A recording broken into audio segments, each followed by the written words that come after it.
Hello students, welcome to we science classes.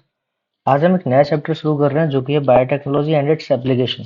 तुमने इससे पिछला चैप्टर जो पढ़ा था वो बायोटेक्नोलॉजी था। अब ये है एप्लीकेशंस की। बायोटेक्नोलॉजी के क्या क्या एप्लीकेशन हो सकते हैं, तो एप्लीकेशन की बात इसमें करेंगे। तो हम क्या क्या पढ़ेंगे इसमें? Biotechnological applications in agriculture, biotechnological application medicine, transgenic animal और एथिकल इशूज, ये सब चीजें हम इसमें कवर करेंगे। तो यहाँ पे सबसे पहले biotechnology as you would have learn from the previous chapter, जैसा कि पहले चैप्टर में पढ़ा। ये बायोटेक्नोलॉजी है क्या? Essentially deals with the industrial scale production. सभी को इंडस्ट्रियल स्केल प्रोडक्शन पे, इंडस्ट्रियल स्केल पे प्रोडक्शन करने के लिए बायोटेक्नोलॉजी का यूज करते हैं। फार्मास्यूटिकल कंपनीज इसका यूज करती हैं। बायोलॉजिकल यूजिंग में बहुत सारा यूज होता है बायोलॉजिकल प्रोसेसेस में। जेनेटिकली मॉडिफाइड ऑर्गेनिज्म की बात करते हैं, यहाँ पे फंजाई की बात करते हैं, प्लांट्स एनिमल सभी की बात की जाती है। आगे हम बात करते थे applications of biotechnology including the therapeutics. Therapeutics में मतलब कई सारी थेरेपीज में उसका यूज किया जाता है। डायग्नोसिस में यूज करते हैं। जेनेटिकली मॉडिफाइड क्रॉप होती है जो कि एग्रीकल्चर में बहुत फायदा देती है, मतलब एग्रीकल्चर में बहुत ज्यादा यूज होती है। प्रोसेस्ड प्रोसेस्ड फूड होता है। प्रोसेस्ड फूड में हम कह सकते हैं जैसे कि प्रिजर्वेटिव्स के साथ में होता है, और ऐसा फूड जो कि बाद में बहुत जल्दी खराब ना हो जाए, तो उस तरह का जो फूड बनाता है वो प्रोसेस्ड फूड कहलाता है। बायो रिमेडिएशन होता है। बायो रिमेडिएशन के बाद वेस्ट ट्रीटमेंट है। वेस्ट ट्रीटमेंट में भी यूज करते हैं और एनर्जी प्रोडक्शन में भी इसका यूज करते हैं। जैसे कि हम पढ़ते हैं कौन सा बायोगैस प्लांट हो गया, सीवेज ट्रीटमेंट, ये सब किस में आते हैं? बायोटेक्नोलॉजी के ही अंतर्गत आते हैं। अब इसके three critical research areas of biotechnology. सबसे पहला कौन सा एरिया है? Providing the best catalyst in the form of improved organism using the microbes in pure enzyme। तो माइक्रोब्स या प्योर एंजाइम को प्रोवाइड कराना है बेस्ट कैटलिस्ट के रूप में। दूसरा क्या एरिया हो सकता है? Creating optimal condition through the energy engineering for a catalyst to act. तो क्रिटिकल ऑप्टिमल कंडीशन प्रोड्यूस मतलब क्रिएट करनी है जिससे कि जो कैटालिस्ट है वो अच्छे से काम कर सके, तो वो भी बायोटेक्नोलॉजी के ही अंतर्गत आता है। उसके बाद डाउनस्ट्रीम प्रोसेस, जिसके अंतर्गत हम क्या करते हैं? प्योरीफाई करते हैं जो भी हमारा ऑर्गेनिक कंपाउंड है। कहने का मतलब है पहली कंडीशन में क्या है कि एंजाइम या माइक्रोब्स को तैयार करना जो कि काम करेगा। अब उसके काम करने के लिए क्या ऑप्टिमम कंडीशन रिक्वायर्ड है वो सब इसमें आ जाएगा। तीसरी है जो भी हमने काम कराया है उसका प्रोडक्ट जो था उस प्रोडक्ट को प्योरीफाई करना है, और उसके साथ जो भी करना है मतलब मार्केट में बेचना है तो उसको मार्केट में ले जाना है। ये सब किस चीज में आता है? बाय डाउनस्ट्रीम प्रोसेस में आ जाता है। इसके बाद आता है बायोटेक्नोलॉजिकल एप्लीकेशंस इन एग्रीकल्चर। तो एग्रीकल्चर में क्या क्या एप्लीकेशन होता है? जैसे कि agrochemical based agriculture. Agrochemical based agriculture में क्या है? फिर उसके बाद कौन है? Organic agriculture. ऑर्गेनिक एग्रीकल्चर के बाद क्या? Genetically engineered crop based agriculture. ये सारी इसमें पढ़ेंगे। सबसे पहले हम बात कर लेते हैं ग्रीन रिवॉल्यूशन की। तो ग्रीन रिवॉल्यूशन क्या होता है? Green revolution succeeded in tripling of food supply, but yet it was not enough to feed growing human population। Green revolution बहुत ज्यादा सक्सेसफुल रही है और इसने फूड सप्लाई 3 गुना तक बढ़ा दी है। लेकिन अभी भी जिस तरह से ह्यूमन पॉपुलेशन बढ़ रही है तो ये 3 गुना भी बहुत कम बढ़ रहा है। increased yield have partly increased yield have partly been due to use improved crop varieties। अब यहाँ पे improved crop varieties का यूज होगा। increased yield have partly been due to improved crop varieties, but due to the use of better management practices and use of agrochemicals। Agrochemical कौन सा होता है? Fertiliser और पेस्टिसाइड की बात करता है। तो मैनेजमेंट अच्छा होना चाहिए। जो फर्टिलाइजर्स हैं, पेस्टिसाइड्स हैं, वो सब अच्छे होने चाहिए जिससे कि कुछ लॉस ना हो। However, for farmers in developing world, agrochemical are often too expensive। अब एग्रोकेमिकल क्या होता है? केमिकल्स की बात कर रहा है बेसिकली। जो फार्मर्स लेके आते हैं तो उनके लिए बहुत ज्यादा महंगे पड़ते हैं, वो एक्सपेंसिव होते हैं। And further increasing in yield with existing varieties are not possible using the conventional breeding। Conventional breeding method जो होता है उसके द्वारा बहुत ज़्यादा बढ़ा देना प्रोडक्टिविटी को, ऐसा इम्पॉसिबल हम कह सकते हैं कि जो कन्वेंशनल मेथड है, जो नॉर्मल मेथड है उसके द्वारा जो यील्ड है उसको बढ़ाया जा सके, ऐसा बहुत कम पॉसिबल है। Is there any alternative path that our understanding of genetic and show that farmer may obtain maximum yield from there? मतलब अब और क्या अल्टरनेट हो सकता है जिससे कि जो फार्मर्स हैं वो बहुत ज्यादा यील्ड प्राप्त कर सके? कैसे होगी? तो वहां पे हम बायोटेक्नोलॉजी का यूज करेंगे। बायोटेक्नोलॉजी में क्या होगा?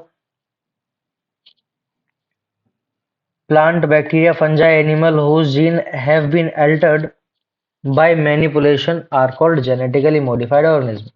ऐसा ऑर्गेनिज्म जिसका डीएनए चेंज किया गया है, जिसके डीएनए में थोड़ा भी चेंज किया गया है और उसका फिनोटाइप चेंज हो गया है, तो इसको हम बोलते हैं genetically modified organism.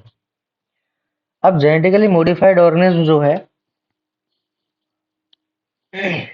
Genetically modified plant has been useful in many ways, बहुत सारे तरीके से यूजफुल हो सकता है। जैसे जेनेटिक मॉडिफिकेशंस के पास made crop more tolerant to avoid stress. अब ये जो जेनेटिकली मॉडिफाइड क्रॉप है ये एबायोटिक स्ट्रेस के लिए बहुत ज़्यादा टॉलरेंट होती है।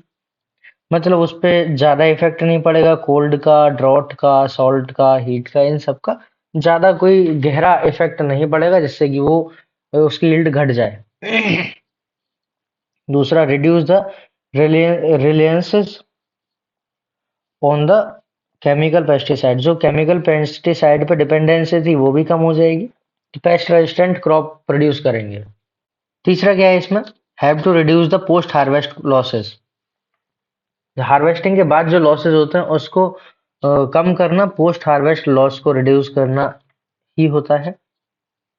Increased efficiency of mineral uses by plants. मतलब कि ऐसा नहीं है कि थोड़ी सी भी कम अगर मिनरल का अमाउंट हुआ तो वो प्लांट डैमेज होने लगेगा, ऐसा नहीं है। अगर थोड़ा भी उसके पास वो मिनरल है तो वो उसको यूटिलाइज करेगा, तो उसकी एफिशिएंसी बढ़ जाएगी। मतलब थोड़े से मिनरल्स में भी वो कोशिश करेगा उसको पूरी तरह से यूज करे।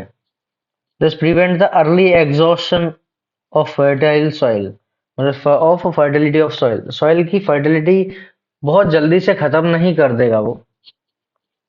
Enhance the nutritional value of food. Food की न्यूट्रिशनल वैल्यू बढ़ाएगा, जैसे गोल्डन राइस होता है। गोल्डन राइस क्या करता है? न्यूट्रिशनल वैल्यू बढ़ाएगा, विटामिन ए रिच बनाता है उसको। विटामिन ए रिच हो जाएगा तो उससे फायदा क्या है? जो इसमें होता क्या है एक्चुअल में, बीटा कैरोटीन बन जाता है। अगर यहाँ पे गोल्डन राइस के बारे में देखते हैं तो गोल्डन राइस, ये जो गोल्डन राइस है ना, ये ट्रांसजेनिक है। कैसा है? Transgenic variety. तो ट्रांसजेनिक वैरायटी जो है राइस की, है कौन? ये ओरिजा सटाइवा ही है। ओराइजा सटाइवा है। इसमें हुआ क्या कि गुड अमाउंट मिलती है बीटा कैरोटीन की, rich in beta carotene. Beta carotene कौन है? प्रिकर्सर है।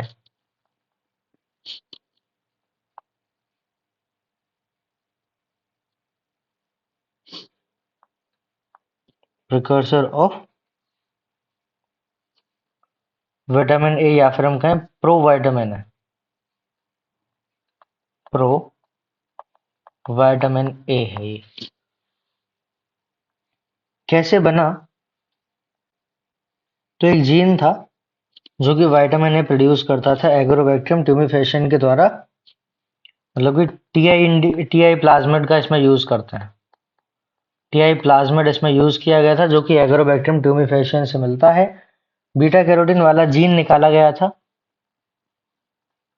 तो जीन सोर्स कौन था? टीआई प्लाज्मिड यूज किया था। और जीन सोर्स कौन था यहाँ पे? नार्सिसस सीडोनार्सिसस। तो जीन का सोर्स कौन था जहां से हमने विटामिन ए वाला जीन लिया था, तो वो था नार्सिसस स्यूडोनार्सिसस। ये एक बैक्टीरिया का नाम है, तो मतलब ये जो है ये एक ऑर्गेनिज्म का नाम है, नार्सिसस स्यूडोनार्सिसस। अब ये जो नार्सिसस सूडोनार्सिसस है, ये क्या करेगा, vitamin A rich condition create करता है, गोल्डन राइज में देखने को मिल जाता है। अब क्योंकि इसका काम, विटामिन ए का काम रेटिना में होता है, तो विजुअल एक्टिविटीज में, या फिर हम कहें जो विजुअल प्रोसेस है, उस विजुअल प्रोसेस में इन्वॉल्व होता है, तो रेटिना में प्रेजेंट होता है। अगर इसकी कमी हो गई विटामिन ए की, तो नाइट ब्लाइंडनेस जैसे डिसऑर्डर देखने को मिल सकता है। तो ये क्या हुआ, गोल्डन राइज में देखने को मिला। अब तो गोल्डन राइज क्या था वो हमने समझ लिया यहाँ पे। पर इसके बाद, in addition to these use, genetically modified has organism has been used to create tailor-made plant to supply alternative resources to industry in the form of starches, fuel and pharmaceuticals। तो इन सब के अल्टरनेट फॉर्म ये दे दे, इस तरह से modify करना है।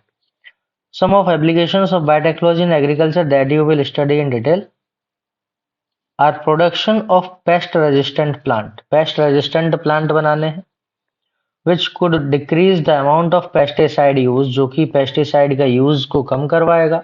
यहाँ पे बीटी की बात करते हैं, तो BT toxin produced by A bacterium bacillus thuringiensis। Bacterium का नाम याद रखना है, bacillus thuringiensis।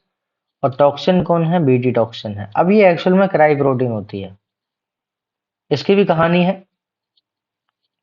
BT toxin gene has been cloned from bacteria। कौन सा bacteria, bacteria and been expressed in plants provide resistant to insect without need of insecticide। मतलब insecticide की जरूरत भी नहीं रहेगी और इंसेक्ट को ये मार भी सकता है। कैसे मारेगा, तो ये हम आगे पढ़ते हैं अभी। एग्जाम्पल में कौन कौन है, जैसे एग्जाम्पल में याद रखना, BT cotton, BT corn, BT rice, BT tomato, BT potato और बीटी सोयाबीन एक्सेट्रा, ऐसे और भी होता है।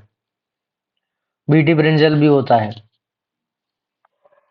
बीटी का मतलब बैसिलस thuringiensis। तो यहाँ पे बैसिलस thuringiensis में कॉटन की बात की गई है, तो बीटी कॉटन में क्या कह रहा है, तो bacillus thuringiensis produce protein that kill certain insect such as lepidopterans. तो लेपिडोप्टेरेंस को मारने का काम करता है। लेपिडोप्टेरेंस कौन है, टोबैको बडवर्म है। ये जरूर याद रखना है कि लेपिडोप्टेरेंस कौन है, टोबैको बडवर्म है और आर्मी वर्म है। कोलिप्टेरेंस कौन है, बीटल्स हैं। कोलिप्टेरेंस कौन है, बीटल्स हैं। डायप्टेरेंस कौन है, फ्लाइज और मॉस्किटो हैं। तो कौन कौन, लेपिडोप्टेरेंस, टोबैको बडवर्म और आर्मी वर्म। ये एक हो गया। कोलिप्टेरेंस बीटल्स हो गए।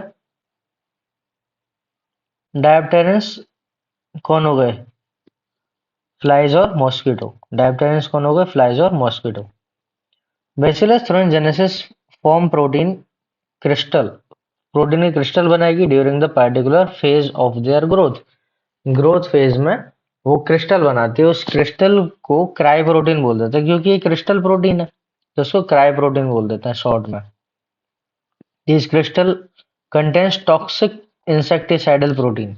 ये क्रिस्टल्स के पास टॉक्सिक इंसेक्टिसाइडल प्रोटीन होती है। अभी जो टॉक्सिक इंसेक्टिसाइडल प्रोटीन है, क्या करेगी, कैसे काम करती है, why is this toxin not kill the bacillus. ये टॉक्सिन बैसिलस को क्यों नहीं मारता है, क्योंकि ये टॉक्सिन, क्योंकि उसी में तो बनता है जो क्राई प्रोटीन है, क्रिस्टलाइन प्रोटीन है।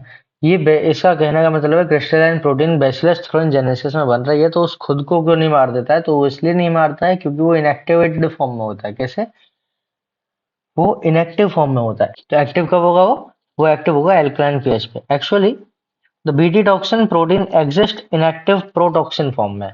तो इनएक्टिव फॉर्म में है, प्रोटॉक्सिन फॉर्म में, लेकिन जब इसको इंसेक्ट खा लेता है तो ये इनएक्टिव टॉक्सिन जो था ना, वो एल्कलाइन पीएच मिलते ही वो एक्टिव हो जाता है, सोल्यूबलाइज हो जाएगा। Crystal solubilize the crystal. The activated toxin bind the surface of midgut epithelial cells. अब ये क्या करेंगे, जो एक्टिवेटेड टॉक्सिन है वो activated toxin midgut midgut epithelial cell पे जाके बाइंड कर लेगा और उसमें पोर क्रिएट कर देता है। अब जैसे पोर क्रिएट करेगा तो उसमें स्वेलिंग आ जाएगी, ऑस्मोसिस के द्वारा स्वेलिंग आ जाएगी और वो बस्ट हो जाएगा। इवेंचुअली जो इंसेक्ट था उसकी डेथ हो जाएगी। तो यहाँ पे इस तरह से ये कीड़ा मर जाएगा। ठीक है, अब यहाँ पे कुछ कुछ पॉइंट लिखे हुए हैं, वो जरूर याद रखना। कौन कौन से? जैसे specific if specific Bt toxin gene were isolated from the Bacillus thuringiensis and incorporated in the several crops. Incorporated का मतलब है कि उसमें जोड़ दिए गए हैं कुछ क्रॉप्स में, सच एज कॉटन, जैसे कॉटन में जोड़ दिया है तो बीटी कॉटन बन गई है। अब the choice of gene depends upon the crop and targeted paste. कौन सा जीन चॉइस किया है तो वो डिपेंड करेगा फसल कौन सी है और टारगेटेड पेस्ट कौन है, उसके अकॉर्डिंग यहाँ पे चॉइस होती है। As most BT toxin are insect group specific. जो बहुत सारे बीटी टॉक्सिन होते हैं वो इंसेक्ट ग्रुप स्पेसिफिक होते हैं। The toxin is coded by gene cry first AC, जिसको क्राई बोलते हैं। कौन सा जीन इसको कोड करता है? तो क्राई फर्स्ट एसी, जिसको क्राई प्रोटीन बोलते हैं। There are number of them. For example, protein encoded by cry first AC and cry second A B, वो कॉटन बॉल वॉर्म को कंट्रोल करते हैं। तो ये याद रखना है, क्राई फर्स्ट एसी और क्राई सेकंड ए बी, ये दोनों कॉटन बॉल वॉर्म को कंट्रोल करता है। मतलब कॉटन की बॉल जो होती है ना, ये कॉटन बॉल है, इसमें जो वॉर्म चला जाता है तो उसको कंट्रोल करने का काम है क्राई फर्स्ट एसी और क्राई सेकंड ए बी का। और अगर कॉर्न बोरर को कंट्रोल करना है तो क्राई फर्स्ट ए बी की बात है। Corn borer, cry first A B. ठीक है, तो ये जरूर याद रखना है। अब पेस्ट रेजिस्टेंट इन प्लांट्स। अब पेस्ट रेजिस्टेंट जो है प्लांट में कैसे बनते हैं, तो इसमें आरएनए इंटरफेरेंसिंग की बात करते हैं। आरएनए इंटरफेरेंसिंग की बात करेंगे तो यहाँ पे एक निमेटोड स्पेशली देखा जाता है, मेलिडोकाइनी इनकॉग्निशिया। मेलिडोकाइनी इनकॉग्निशिया। अभी जो मेलिडोकाइनी इनकॉग्निशिया है, ये किस तरह से इन्फेक्ट करता है प्लांट को, कैसे इससे बचना चाहिए, तो ये आरएनए इंटरफेरेंसिंग के द्वारा इससे बचते हैं। आरएनए इंटरफेरेंसिंग को जीन साइलेंसिंग भी बोलते हैं। आरएनए इंटरफेरेंसिंग को जीन साइलेंसिंग भी बोलते हैं। तो जीन साइलेंसिंग कैसे होती है वो हम जरा यहाँ पे समझते हैं पहले, फिर इसकी लाइनों को देखेंगे कि इसमें क्या लिखा है। सबसे पहले होगा क्या, जैसे निमेटोड था। कौन था ये? निमेटोड। कौन था? Melody Meloidogyne incognita. Nematode का नाम क्या है? Meloidogyne इनकॉग्निशिया।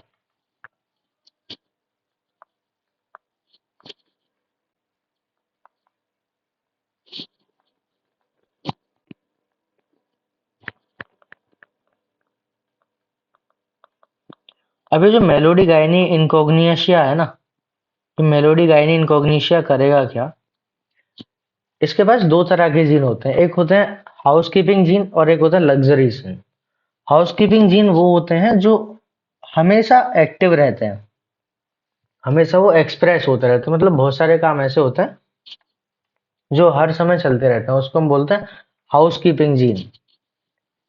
जो जरूरत पड़ने पे एक्टिव होते हैं वो जीन को हम बोलते हैं लग्जरी जीन। जो जीन जरूरत पड़ने पे चालू होते हैं उसको हम बोलते हैं लग्जरी जीन, और जो हमेशा चालू रहते हैं उसको बोलते हैं हाउसकीपिंग जीन। तो यहां से एक हाउसकीपिंग जीन लिया,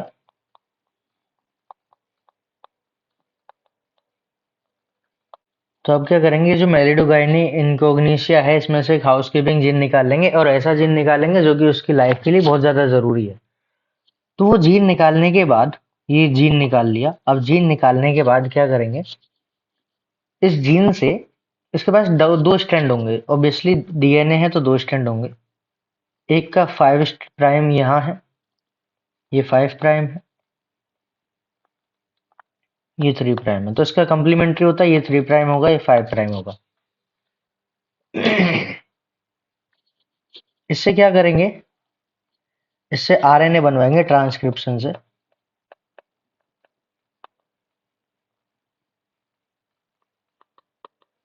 ट्रांसक्रिप्शन से हम आरएनए बनवाएंगे। आरएनए बनेगा एक स्ट्रैंड का, आरएनए बनेगा एक स्ट्रैंड का। ये एक स्ट्रैंड का आरएनए बन गया, मान लो 5 प्राइम से 3 प्राइम का। अब अब क्या करेंगे, ट्रांसपोजोन की मदद से इसमें पलट के देंगे। पलट देंगे, क्या पलट देंगे, जैसे यहाँ पे जब ट्रांसक्रिप्शन कराते हैं तो एक प्रमोटर साइट होती है, एक टर्मिनेटर साइट होती है। अब ट्रांसक्रिप्शन में क्या होता है, जो प्रमोटर से टर्मिनेटर की तरफ 3 प्राइम से 5 प्राइम स्ट्रैंड होता है, वो ये मतलब कि इसमें ये है coding strand, sorry template strand, और ये है कोडिंग स्ट्रैंड। तो प्रमोटर साइट पे जिस पे 3 प्राइम आता है वो टेम्पलेट स्टैंड होता है, और प्रमोटर साइट पे जिस पे 5 प्राइम आता है तो वो कोडिंग स्टैंड होता है। तो इस तरह से ये टेम्पलेट स्टैंड है, ये कोडिंग स्टैंड है। टेम्पलेट स्टैंड का आरएनए बनता है, तो इसके ऊपर 5 to 3 प्राइम आरएनए बन गया। अब क्या करेंगे, ट्रांसपोजोन लेके आएंगे। ट्रांसपोजोन क्या करते हैं, ट्रांसपोजोन्स ट्रांसपोजोन्स क्या करेंगे, इसको पलट देंगे। पलट देंगे क्या, जो टीआरएन वो है टर्मिनेटर, उसकी जगह प्रमोटर कर देंगे, और जो प्रमोटर है उसकी जगह टर्मिनेटर कर देंगे।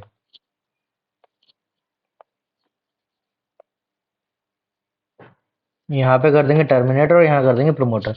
तो इस समय पे ये तो हो गया कोडिंग, और ये सॉरी टेम्पलेट, और ये हो गया कोडिंग। तो ये तो हो गया टेम्पलेट स्टैंड और ये हो गया कोडिंग स्टैंड। तो टेम्पलेट का बन जाएगा, और अब की बार जो बनेगा वो इसका कम्प्लीमेंट्री होगा।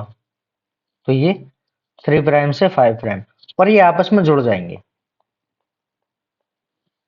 जब ये आपस में जुड़ जाएंगे तो अब क्या करेंगे, ये है आरएनए, आरएनए जुड़ गया। अब आरएनए जुड़ गया मतलब ये डबल स्टैंडर्ड आरएनए बन गया, और डबल स्टैंडर्ड आरएनए बनने के बाद इससे डीएनए बना लेंगे। डबल स्टैंडर्ड आरएनए बना दिया। अब इसको एक प्लांट सेल में एंटर करा देंगे, प्लांट सेल में एंटर करा देंगे। और जैसे ही प्लांट सेल में एंटर होगा तो प्लांट सेल में एक स्पेशल प्रोटीन होती है जिसको हम बोलते हैं डाइसर प्रोटीन। प्लांट सेल या यूकैरियोटिक सेल में एक प्रोटीन होती है जिसको हम बोलते हैं डाइसर।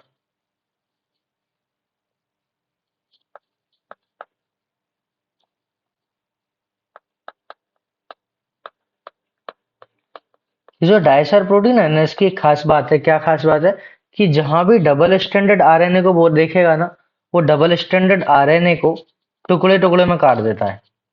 डबल स्टैंडर्ड आरएनए को टुकड़े टुकड़े में काट देगा, तो ये कुछ इस तरह की स्ट्रक्चर बना देगा। अब ये प्लांट के अंदर चल रहा है सारा काम। जैसे ये एक टुकड़ा हो गया, ये दूसरा टुकड़ा हो गया, ये फ्रेगमेंट्स हो गए सब आरएनए के। ये सब क्या है, आरएनए के फ्रेगमेंट्स हैं।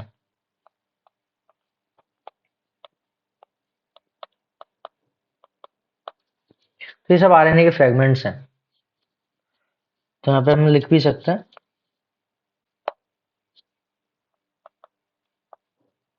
Fragments of RNA. ध्यान रखना ये आरएनए कहाँ से बनाया है, ये डीएनए से बनाया है। किसके, निमेटोड के डीएनए से ये आरएनए बनाया है, और ये प्लांट सेल में एंटर करा दिया जो कि डायसर प्रोटीन ने टुकड़े टुकड़े में काट दिया। अब क्या होगा, अब ये सब जगह पे उस प्लांट में सब जगह पे मिल जाएगा, पत्ते में भी। अब जैसे कोई निमेटोड आएगा, जब वो प्लांट के किसी भी हिस्से को खाएगा तो उससे क्या होगा, उस प्लांट में जो ये था फ्रेगमेंट्स थे आरएनए के, वो फ्रेगमेंट्स भी इंसेक्ट के पास चले जाएंगे। अब इंसेक्ट के पास जाके क्या होगा, तो अब देखते हैं इंसेक्ट के अंदर क्या चल रहा है। ये इंसेक्ट है। अब इंसेक्ट में क्या चलेगा, कि जैसे ही ये आरएनए जाएंगे, जैसे ये आरएनए के फ्रेगमेंट जाएंगे,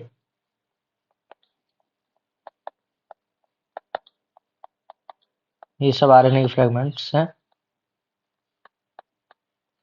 अब ये जो आरएनए के फ्रेगमेंट्स हैं जैसे ही जाएंगे इंसेक्ट के अंदर, तो इंसेक्ट के अंदर एक और प्रोटीन होती है जिसको हम बोलते हैं रिस्क प्रोटीन।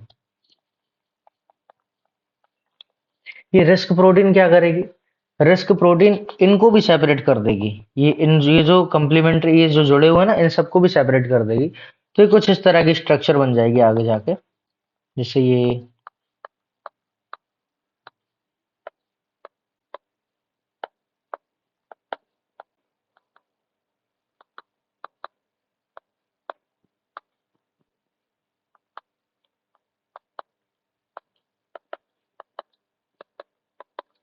ये जो थे ये सब अलग अलग कर दिए। जब ये सब अलग अलग कर दिए अब क्या होगा, हमें पता है ये जो आरएनए है ये निमेटोड वाला आरएनए है, ये कीड़े वाला आरएनए है, और ये दोनों के स्ट्रैंड का है, मतलब कि इस स्ट्रैंड का भी आरएनए बना हुआ है और इस स्ट्रैंड का भी आरएनए बना हुआ है। हमने ट्रांसपोजोन की मदद से पलट के हमने दोनों स्ट्रैंड के बनवा लिए थे। तो अब इससे क्या होगा, ये जीन तो अभी भी इसके पास होगा। तो अब ये इंसेक्ट के पास चलते हैं वापस से कि उसमें क्या हुआ, इस जीन को लेके चलते हैं।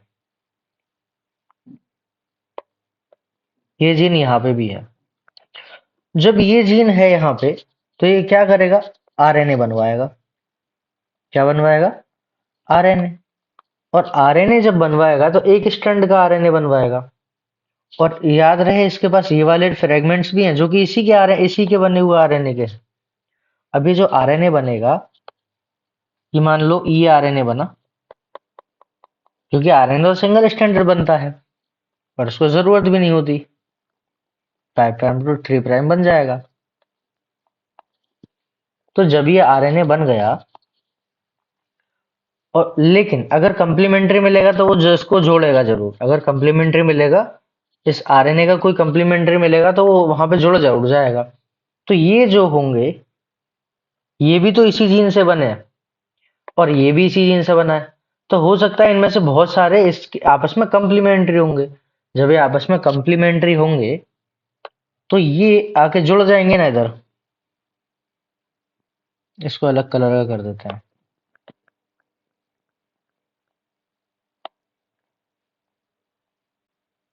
इसको ग्रीन कर देते हैं। अब ये क्या करेंगे, ये आपस में जुड़ जाएंगे। जैसे एक टुकड़ा यहाँ जुड़ गया, मान लो एक टुकड़ा यहाँ जुड़ गया।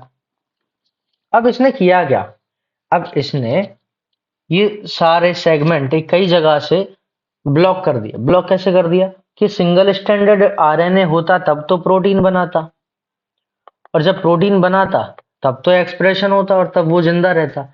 लेकिन यहाँ पे आरएनए ही डबल स्टैंडर्ड हो गया, जिस कारण से इसको बोलते हैं आरएनए। अब ये आरएनए डबल स्टैंडर्ड बोल हो गया तो आरएनए प्रोटीन नहीं बना सकता। आरएनए प्रोटीन नहीं बना सकता तो उसका एक्सप्रेशन रुक गया, तो इसको बोलेंगे आरएनए इंटरफेरेंसिंग।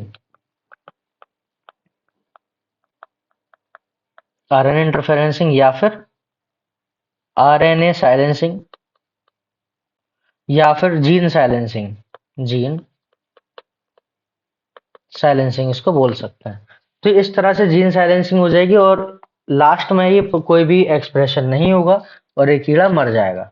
तो इस तरह से ये क्या था, ये आरएनए इंटरफेरेंसिंग की प्रोसेस थी। अब क्या है इसमें, इसमें क्या लिखा है ये देख लेते हैं एक बार। Incognita infect the root of tobacco plant cause the great reduction in yield. ये जो है मेलिडोगाइनी इनकॉग्निशिया क्या करता है, ये प्लांट की टोबैको प्लांट की रूट को इन्फेक्ट करता है और बहुत ज्यादा यील्ड घटा देता है। A novel study strategy was adopted to prevent this infestation। अब इस इन्फेस्टेशन का मतलब होता है बहुत ज्यादा तरीके से इन्फेक्ट कर देना, बहुत ज्यादा मात्रा में इन्फेक्शन करना, वो इन्फेस्टेशन कहलाता है। तो इस इन्फेस्टेशन को रोकने के लिए एक नोवल प्रोसेस का यूज किया जाता है जो कि आरएनए इंटरफेरेंसिंग है क्या, वो हमने अभी अभी पढ़ा है। RNA interferencing takes place in all eukaryotic organism as a method of cellular defence. जैसे जो डायसर प्रोटीन और रिस्क प्रोटीन मिली थी ना, वो सब सेलुलर डिफेंस मैकेनिज्म के अंतर्गत रहती हैं यूकैरियोटिक सेल्स में। This method involve silencing of specific mRNA due to complementary double standard RNA. जो लास्ट में डबल स्टैंडर्ड आरएनए बन गया था ना, तो वो उसको किया क्या कि वो जीन साइलेंसिंग कहलाता है। Molecule that bind to prevent translation of the mRNA called silencing. The source of this complementary RNA could be from infection virus having RNA genome। ये वायरस के द्वारा भी ला सकते हैं हम। जैसे कि वायरल आरएनए होता है ना, तो उसमें रिवर्स ट्रांसक्रिप्टेज एंजाइम का यूज करते हैं, क्योंकि वायरल जीनोम जो होगा वो जनरली आरएनए वायरस का यूज करते हैं, तो रिवर्स ट्रांसक्रिप्शन का भी उसमें रोल आता है। या फिर मोबाइल जेनेटिक एलिमेंट जैसे ट्रांसपोजोन्स का यूज कर सकते हैं, तो दोनों का यूज कर सकते हैं। जैसे हमने यहाँ पे ट्रांसपोजोन का यूज किया था, ये जो था यहाँ पे ट्रांसपोजोन का यूज किया था, लेकिन अगर वायरस की बात करेंगे तो यहाँ पे रिवर्स ट्रांसक्रिप्टेज एंजाइम की बात कर लेते हैं, that replicate via an RNA intermediate, जो कि आरएनए इंटरमीडिएट बनाया था ना हमने, उसके द्वारा रेप्लिकेट करते हैं। आरएनए इंटरमीडिएट क्या है? ये जो हमने आरएनए बनाया था, डबल स्टैंडर्ड आरएनए, इसकी बात कर रहा है। अब क्या होगा? Using Agrobacterium tumefaciens vector, nematode specific gene nematode specific gene were introduced in the host plant. The introduction of DNA was such that it produced both sense and antisense RNA, मतलब कि दोनों स्ट्रैंड से RNA बनवा लिया जाता है in the host cell. These two RNAs being complementary, ये दोनों आरएनए आपस में complementary होंगे तो डबल स्टैंडर्ड आरएनए बना लेते हैं. That initiate the RNA इंटरफेरेंसिंग, जो कि आरएनए इंटरफेरेंसिंग को इनिशिएट करेगा, दस silenced the specific mRNA of nematode, nematode के स्पेसिफिक एमआरएनए को साइलेंस कर देगा. The consequence was that parasite could not survive in transgenic host, जो पैरासाइट है वो ट्रांसजेनिक होस्ट में सर्वाइव नहीं कर पाएगा.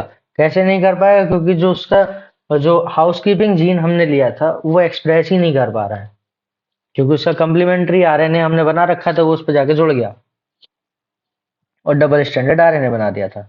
In the transgenic host expressing the specific interfering RNA, the transgenic pathogen therefore got itself protected from the parasite.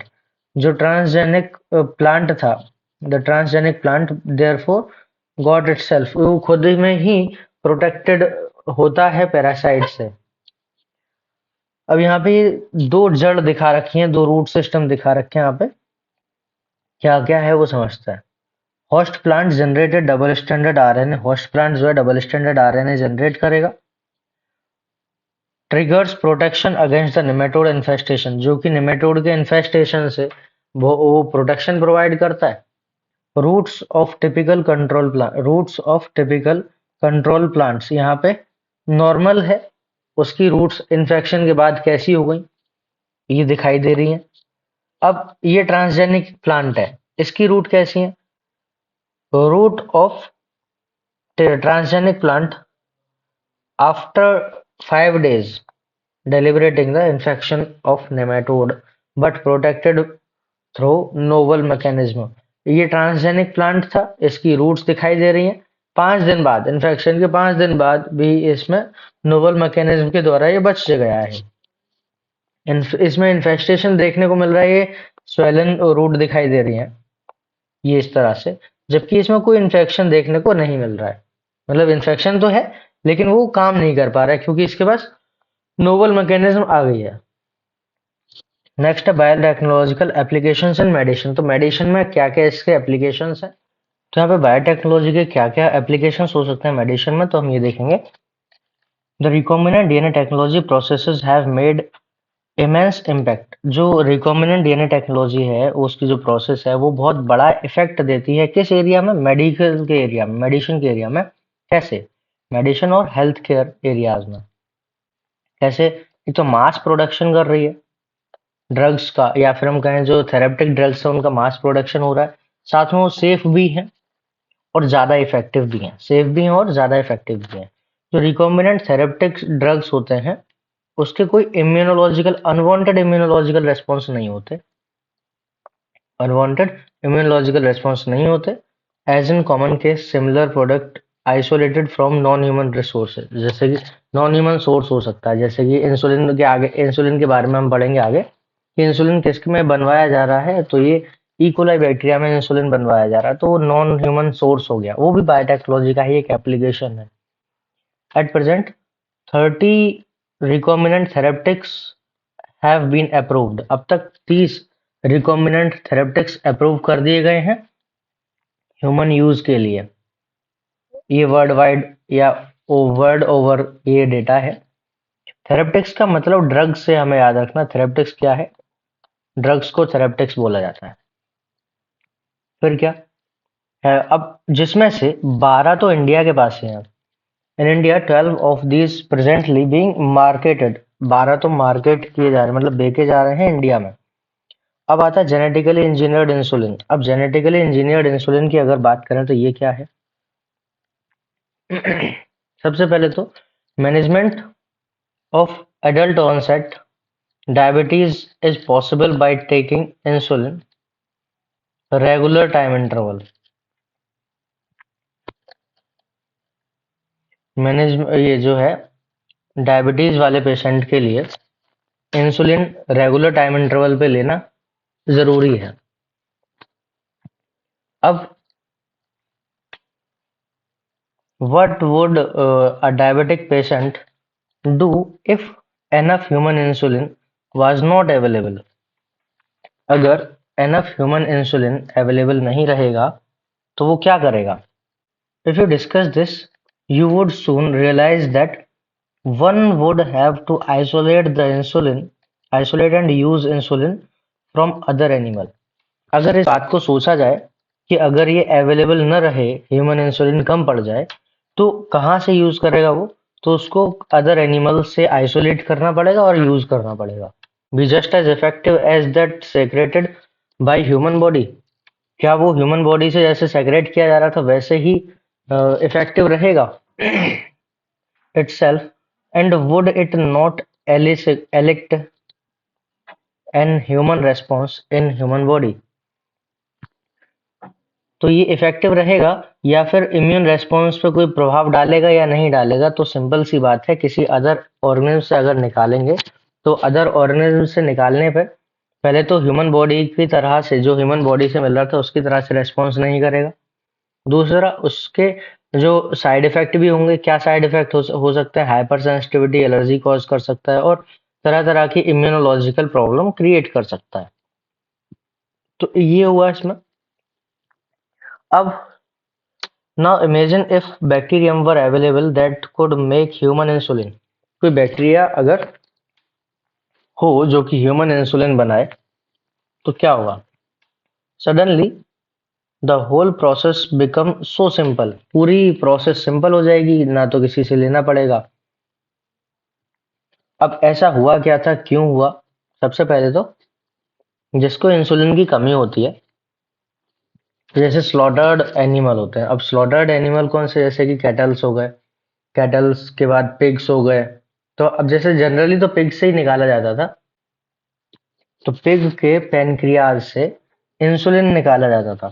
तो insulin pig के pancreas से जब निकालते थे तो उसमें बहुत सारी प्रॉब्लम्स थी। क्या क्या प्रॉब्लम्स थी? जैसे पहले तो हाइपर सेंसिटिविटी कॉज कर सकता था, इम्यूनोलॉजिकल कुछ अदर साइड इफेक्ट उसमें हो सकते थे। दूसरा, वो जो इंसुलिन था उसके लिए पहले तो कितने सारे पिग्स मारे गए। बॉडी एंटीजेनिक तरह से उसको बिहेव करती है, मतलब एंटीजन के रूप में उसको एक्सेप्ट करती है, मतलब कि बॉडी में कुछ ना कुछ वो रिएक्शन कॉज कर सकता है।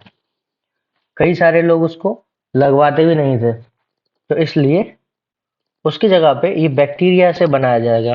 कैसे बैक्टीरिया से बनाया जाएगा? You can easily grow a large quantity of bacteria। बहुत सारी क्वांटिटी में बैक्टीरिया ग्रो कराए जा सकते हैं। मेक एज मच इंसुलिन, जितना चाहो उतना इंसुलिन बनवाया जा सकता है। Think about whether insulin can be orally administered to diabetic people और नॉट। तो बिल्कुल, अब इसमें कह रहा है क्या इंसुलिन ओरली दिया जा सकता है डायबिटीज पेशेंट को? तो बिल्कुल भी डायबिटीज पेशेंट को या किसी को भी ओरली तो इंसुलिन दे ही नहीं सकते, क्योंकि जो इंसुलिन है वो एक पेप्टाइड हार्मोन है और स्टमक में HCl होने के कारण वो पेप्टाइड हार्मोन है और वो डैमेज हो जाएगा, डिनेचर हो जाएगा। अब insulin used for diabetes was earlier extracted from pancreas of slaughtered cattle and pigs।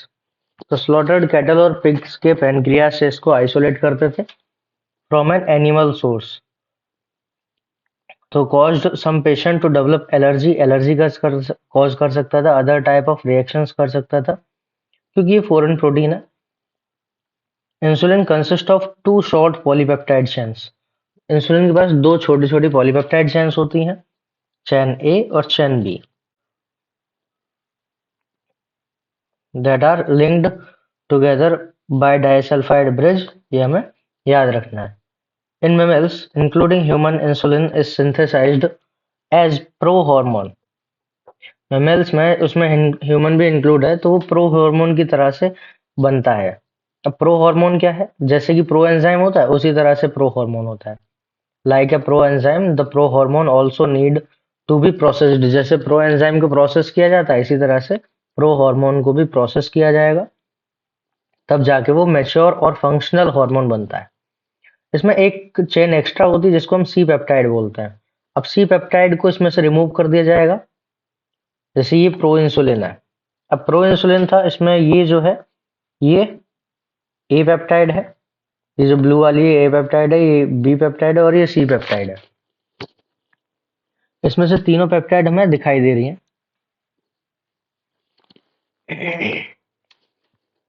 यहाँ पे कुछ पॉइंट याद रखना है, क्या कि ए पेप्टाइड में 21 अमीनो एसिड्स होता है। ए पेप्टाइड में 21 अमीनो एसिड्स होता है।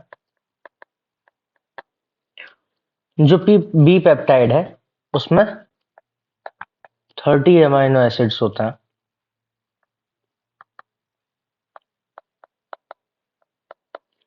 और जो सी पेप्टाइड है उसमें 33 अमीनो एसिड्स होता है। तो ये हमें याद रखना है। ए पेप्टाइड में 21 अमीनो एसिड्स, बी पेप्टाइड में 30 अमीनो एसिड और सी पेप्टाइड में 33 अमीनो एसिड्स प्रेजेंट होते हैं। तो जो ग्रे कलर का दिखाई दे रहा है ये है सी पेप्टाइड। अब इस सी पेप्टाइड को यहाँ से हटा दिया जाएगा और ये जो ए पेप्टाइड और बी पेप्टाइड है इन दोनों को डाइसल्फाइड ब्रिजेस से या डाइसल्फाइड बॉन्ड से जोड़ दिया जाता है। अब डाइसल्फाइड बॉन्ड से जोड़ने के बाद in mammals including human insulin is synthesised as prohormone. ठीक है, सी पेप्टाइड को उसमें से हटा देंगे कब? मैच्योरेशन के टाइम पे। The main challenges for the production of insulin using the rDNA technology। rDNA technology मतलब रिकॉम्बिनेंट डीएनए टेक्नोलॉजी की मदद से ये पेप्टाइड चेन बनाई जाती हैं। Was getting insulin assembled into mature form। अब जैसे चेन ए के लिए, पेप्टाइड चेन ए बनाने के लिए जीन बना दिया जो कि ए चेन बनाता है, वो जीन जो था वो ए चेन बनाता है, एक जीन था वो बी चेन बनाता है। अब दोनों को जोड़ना पड़ेगा। द मेन चैलेंजेस यही थे। was getting insulin assembled into a mature form। Mature form में इसको असेंबल करना था। तो यहाँ पे कंपनी आती है कौन सी? इन 1983 1983 में एक कंपनी आती है इली लिली नाम की। ये एक अमेरिकन कंपनी है जिसने दो डीएनए सीक्वेंस बनाए। इस अमेरिकन कंपनी ने दो डीएनए सीक्वेंस बनाए और दोनों को corresponding to A and B, A के लिए ए चेन के लिए और बी चेन के लिए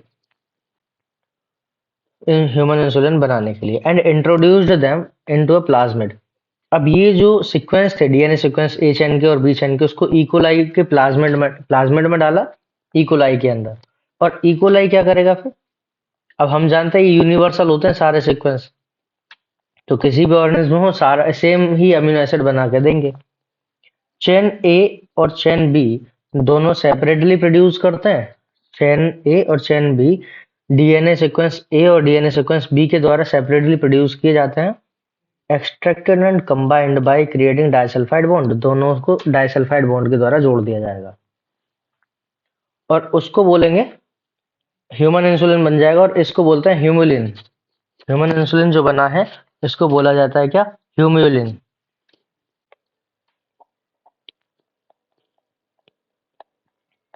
जो ये इली लिली के द्वारा असेंबल किया गया था, डाइसल्फाइड बॉन्ड बना गया, डाइसल्फाइड ब्रिज बना के, उसको बोलते हैं ह्यूमुलिन या human insulin.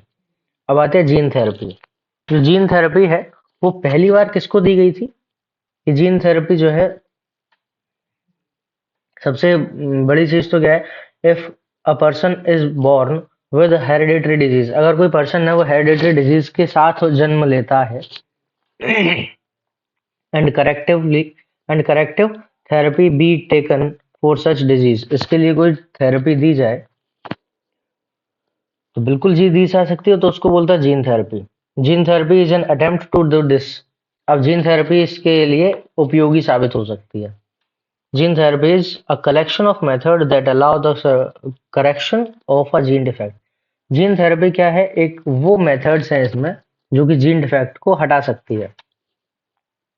Defect that has been diagnosed in child और एम्ब्रियो, जो कि एम्ब्रियो और चाइल्ड स्टेज में ही डायग्नोज कर लिए गए होंगे। Here genes are inserted into person's cell, जो जीन्स हैं वो पर्सन की सेल में या टिश्यू में इंसर्ट कर दिए जाते हैं जिससे कि डिजीज को ट्रीट किया जा सके। Correction of genetic defect involves the delivery of normal gene. अब करेक्शन कैसे करेंगे? नॉर्मल जीन को यहाँ पे डिलीवर कर देंगे इंडिविजुअल में या फिर एम्ब्रियो में, to take over the function, और वहां पे जो नॉर्मल फंक्शन वाला जीन है वो वहां पे फंक्शन करेगा और जो कमी थी उसको दूर करेगा। Compensate the non functional gene, compensate for the non functional gene, जो नॉन फंक्शनल जीन था उसको कंपनसेट करेगा, वहां पे जो कमी थी उसकी उसको पूर्ति करेगा। सबसे पहली बार जो थेरेपी दी गई थी, gene therapy, first clinical therapy जो है 1990 में दी गई थी 4 साल की बच्ची के लिए, जो कि डेफिशिएंसी थी उसको एडीए डेफिशिएंसी थी, एडेनोसिन डीएमिनेज की डेफिशिएंसी थी। अभी एडेनोसिन डीएमिनेज किस तरह से क्रूशियल है, जरा इसको समझते हैं यहाँ पे। कि सबसे पहले तो जो एडीए होता है ना, उस एडीए का काम क्या होता है कि डीऑक्सी एडेनोसिन को रिमूव करता है। पहले एडीए का काम समझता है। कौन है एडीए? Adenosine deaminase. अब जो ये एडीए है ना, इसका काम क्या है? Removes the deoxy adenosine, removes deoxy adenosine from body, body से डीऑक्सी एडिनोसिन को हटाएगा। अभी डीऑक्सी एडिनोसिन आया कहाँ से और क्यों हटाना है? जो डीऑक्सी एडिनोसिन है ना, ये टॉक्सिक होता है। ऐसा होता है, टॉक्सिक होता है। अभी टॉक्सिक है तो किसके लिए टॉक्सिक है? Toxic for lymphocytes, toxic for lymphocytes, तो लिम्फोसाइट्स के लिए टॉक्सिक है। अगर ये डीऑक्सी एडिनोसिन बॉडी में रहा तो लिम्फोसाइट डैमेज हो जाएंगे। अभी आया कहाँ से डीऑक्सी एडिनोसिन? जब डीएनए टूटता है ना, जब डीएनए को तोड़ेंगे, जब डीएनए टूटेगा तो ये एडिनोसिन निकालता है। जब डीएनए टूटता है तो ये क्या निकालेगा? For deoxy adenosine. ठीक है, डीएनए टूटेगा तो एडिनोसिन निकालेगा, डीऑक्सी एडिनोसिन निकालेगा। अब इससे क्या होगा?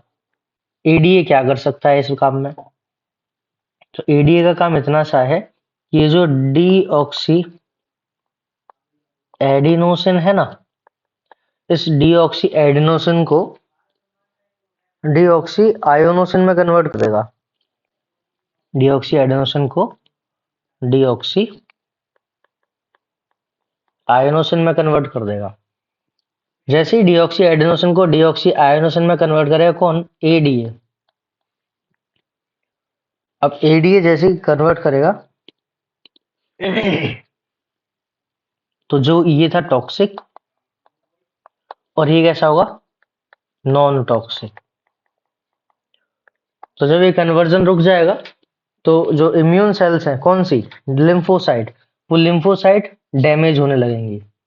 अगर ये एडीए चला गया, अगर ये एडीए यहाँ से चला गया तो ये कन्वर्जन रुक जाएगा, और कन्वर्जन रुक जाएगा तो ये जो था टॉक्सिक मटेरियल, इसका अमाउंट बढ़ेगा और ये लिम्फोसाइट को डैमेज करने लगेगा। लिम्फोसाइट को डैमेज करेगा तो हम जानते हैं लिम्फोसाइट क्या है? हमारी इम्यून सेल्स हैं, और इम्यून सेल्स डैमेज हो जाएंगी मतलब कि इम्यूनिटी वीक हो जाएगी।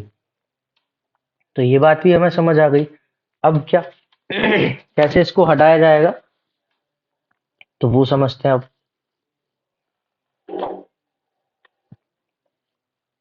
The disorder is caused due to the deletion of the gene of adenosine deaminase। जो एडिनोसिन डीएमिनेज बनाने वाला जो जीन था ना, वो डिलीट हो गया। In some children, ADA deficiency can be cured by bone marrow transplantation। कुछ चिल्ड्रंस में बोन मैरो ट्रांसप्लांटेशन के द्वारा ये डेफिशिएंसी को क्योर किया जा सकता है। In other it can be treated by enzyme replacement theory therapy, sorry. तो एंजाइम रिप्लेसमेंट थेरेपी क्या कहती है? तो एंजाइम रिप्लेसमेंट थेरेपी के अकॉर्डिंग इसमें एंजाइम को ही बॉडी में डाल दिया जाता है। कौन सा एंजाइम? एडीए, एडेनोसिन डीएमिनेज जो एंजाइम है, ये एक्चुअल में एंजाइम है। एडेनोसिन डीएमिनेज एंजाइम को बॉडी में डाल देते हैं और वो क्या करता है, फिर वहां से जो डेफिशिएंसी थी उसको रिप्लेस कर दिया जाता है। जो डेफिशिएंसी थी उसको रिप्लेस कर दिया जाता है। फिर क्या होगा? In which functional ADA is given to the patient by injection. Injection के द्वारा सीधे एडीए दे देते हैं उसको बॉडी में। But the problem with both of these approaches, they are not completely curative। ये दोनों ही तरीके से, एक एंजाइम रिप्लेसमेंट थेरेपी या फिर बोन मैरो ट्रांसप्लांट, दोनों ही तरीके से कंप्लीटली क्योर नहीं कर सकती है। As first step towards the gene therapy, जैसा कि पहले देखा था, उसके अनुसार क्या हो सकता है कि lymphocyte from the blood of patient are grown in culture outside the body। Body के बाहर lymphocytes को कल्चर मीडिया देके ग्रो कराया जाएगा। A functional ADA cDNA using the retroviral vector। याद रखना है, इसमें रेट्रोवायरल वेक्टर का यूज करते हैं एडीए के फंक्शनिंग में। एडीए को एंटर करा, एडीए वाला जो जीन है ना, उसको एंटर कराने के लिए रेट्रोवायरल वेक्टर का यूज किया जाता है। रेट्रोवायरल वेक्टर मतलब बेसिकली रेट्रोवायरस का यूज किया जाता है। वो डिसआर्म्ड होता है, इन्फेक्शन या डिजीज कोई नहीं करेगा वो virus. Is then introduced into the these lymphocyte. इन लिम्फोसाइट में उसको एडीए वाले जीन को पहुंचा देंगे, functional ADA cDNA, which are subsequently returned to the patient. जो कि अब उस लिम्फोसाइट में पहुंचाने के बाद वो लिम्फोसाइट वापस से पेशेंट के अंदर डाल दी जाएंगी। पहले तो पेशेंट से लिम्फोसाइट बाहर निकाली, उस लिम्फोसाइट में ये फंक्शनल एडीए वाला डीएनए डाला और वो लिम्फोसाइट को वापस से उसके अंदर डाल दिया, पेशेंट के अंदर। उससे क्या होगा? अगर अब उससे क्या होगा, वो जो सेल्स हमने डाली है लिम्फोसाइट रिकॉम्बिनेंट डीएनए के साथ में, तो वो अब एडीए बनाएंगी। एडीए बनाएंगे तो एडीए की कमी पूरी रहेगी। लेकिन however, as these cells are not immortal, ये सेल्स अमर तो है नहीं, तो लिम्फोसाइट है, जब तक काम कर रही है जब तक ठीक है, लेकिन फिर कुछ समय बाद वो मर जाएंगी। जब वो मर जाएंगी तो पेशेंट को फिर से लिम्फोसाइट देना पड़ेगा, फिर से जेनेटिकली इंजीनियर्ड लिम्फोसाइट देना पड़ेगा। However, if the gene isolated from the bone marrow producing ADA is introduced into the host at early embryonic stage, it could be permanent cure। मतलब कुछ भी कर सकते हैं, मतलब कुछ भी कर लो, ये परमानेंट क्योर नहीं होगा जब तक कि एक संभावना क्या है कि अर्ली एम्ब्रियोनिक स्टेज में, अर्ली एम्ब्रियोनिक स्टेज कौन सी होती है? जब सेल्स का नंबर कम होता है तो सभी सेल्स में वो एंटर करा सकते हैं। एग्जाम्पल के लिए जैसे जाइगोटिक कंडीशन है या मोरूला ब्लास्टुला वाली कंडीशन है, तो वहां पे सेल्स का नंबर कम होता है, तो वो जीन को सभी सेल्स में एंटर किया जा सकता है, तो वो परमानेंट क्योर माना जा सकता है। तो ये हमने एडीए का काम, एडीए क्या करता था, एडीए कहाँ से बना, एडीए की कमी से क्या हुआ, ये सब हमने यहाँ पे पढ़ा। अब आगे नेक्स्ट क्या है? Molecular diagnosis. मॉलिक्यूलर डायग्नोसिस में किस तरह से इसका यूज होगा वो भी समझते हैं यहाँ पे। तो मॉलिक्यूलर डायग्नोसिस में you know that effective treatment of a disease early diagnosis. अब इफेक्टिव ट्रीटमेंट अगर डिजीज का करना है तो पहले से अगर उसके बारे में पता चल जाए, डिजीज के बारे में कि हाँ ये होने वाली है, तो उसका ट्रीटमेंट बहुत अच्छे से किया जा सकता है। एंड अंडरस्टैंडिंग इट्स पैथोफिजियोलॉजी, और इसकी पैथोफिजियोलॉजी अगर पता चल जाए तो बहुत ज्यादा इंपॉर्टेंट है वो तो। Using conventional method of diagnosis, अगर कन्वेंशनल मेथड मतलब पुराने जो, मतलब अभी जो चल रहे हैं करंट में, वो मेथड अगर यूज किए जाएंगे तो उसमें थोड़ा सा प्रॉब्लम है। जो पुराना तरीका है, क्या सीरम एनालिसिस करो या यूरिन एनालिसिस करो, उसमें रिपोर्ट तब आएगी ना जब वो इन्फेक्शन हो चुका होगा, अर्ली डिटेक्शन नहीं हो सकता। अब इन डायग्नोसिस में क्या है, early detection is not possible. Recombinant DNA technology, polymerase chain reaction, enzyme linked immunosorbent assay, जिसको एलाइजा बोलते हैं, ये वो टेक्निक है जो कि अर्ली डायग्नोसिस में यूज हो सकती है। कौन कौन सी? रिकॉम्बिनेंट डीएनए टेक्नोलॉजी, पीसीआर और एलाइजा। इसको इस पर्पज में यूज किया जा सकता है अर्ली डायग्नोसिस में। Presence of pathogen, bacteria virus, pathogen क्या हो सकता है, बैक्टीरिया हो सकता है, वायरस हो सकता है, is normally suspected only when pathogen has produced disease symptoms. Normal condition में क्या होगा, ये सिम्टम्स के बेसिस पे पता लगाया जा सकता है कि जब वो सिम्टम प्रोड्यूस करेगा उसके बेसिस पे यहाँ इन्फेक्शन हुआ है और वो इन्फेक्शन यहाँ पे देखा जा सकता है। फिर क्या होगा, जब तक वो इन्फेक्शन दिखेगा तब तक वो फैल चुके होंगे, तो वो अर्ली डायग्नोसिस तो वो है नहीं। By this time the concentration of pathogen is already very high. जब वो सिम्टम्स दे रहा है तो मतलब कि वहाँ पे जो पैथोजन है उसका कंसंट्रेशन पहले से ही बहुत हाई है। However, very low concentration of bacteria or virus at a time of symptoms of disease are not yet visible can be detected by। अब सिंपल सी बात है, जब उसमें बैक्टीरिया का कंसंट्रेशन कम होगा तो कोई सिम्टम्स नहीं आएगा, तो उसको डिजीज उसको डिटेक्ट कर पाना इतना इजी तो नहीं होगा। ये कब हो सकता है, can be detected bye amplification of their nucleic acid by PCR.